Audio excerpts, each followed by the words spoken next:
4.15 총선을 앞두고 여야 정당이 지난주에 공약을 발표하며 본격적인 경쟁에 돌입했습니다. 여당인 더불어민주당은 오늘부터 경선 후보 공모에 들어가는데요. 오늘은 오승용 킹핀 정책 리서치 대표와 자세한 정치권 상황 이야기해보겠습니다. 안녕하십니까? 네, 안녕하십니까? 네, 안녕하십니까. 지난주에 여야가 발표한 공약부터 살펴볼까요? 공약을 보면 선거 전략도 가늠해 볼 수 있을 텐데요. 어떻게 보셨습니까? 네, 말씀하셨듯이 1호 공약이라는 것은 각 당의 선거 전략을 엿볼 수 있다는 점에서 매우 중요한데요.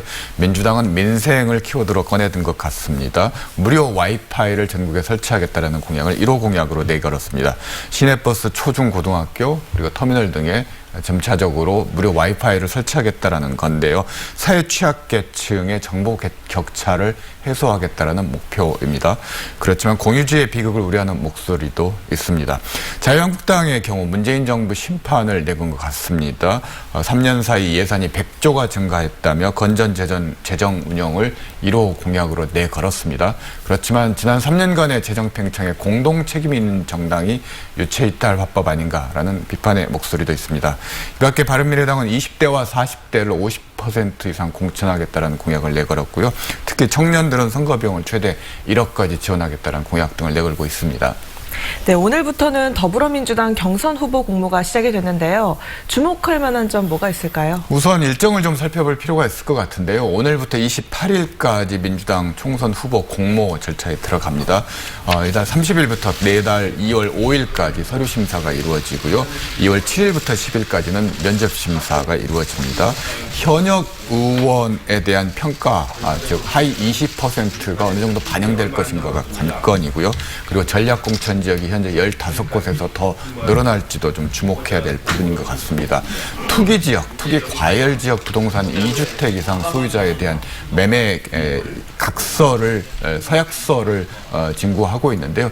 이 부분들에 대해서 약간 논란이 있는 부분도 있습니다. 그리고 청와대 경력을 어디까지 사용할 수 있도록 하는가도 좀 지켜봐야 될 것 같습니다. 네, 광주에서는 2군데 정도고 전남에서는 또 몇 군데 정도의 민주당의 전략 공천설이 돌고 있거든요. 어떻게 보십니까? 지난 연말 광주 MBC와 한국갤럽 여론조사에 따르면 광주 지역과 전남 지역에서 현역 경쟁력이 예상보다 높다라는 것이 여론조사의 결과였고요. 그럴 경우 광주 2곳 그리고 전남은 서너 곳 정도에서 전략 공천이 가능하다라는 얘기들이 있는데요.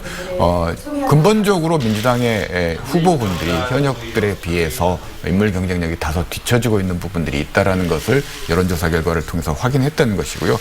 광주 전남에서 선거 구도를 짜는 데 있어서 전략 공천을 민주당 지도부가 적극적으로 검토해야 될 필요성이 있다라는 그런 문제의식들이 확산되고 있는 것 같습니다. 이 부분들은 전략 공천이 반드시 나쁜 것은 아니라는 측면에서 좀 지켜볼 필요는 있을 것 같습니다.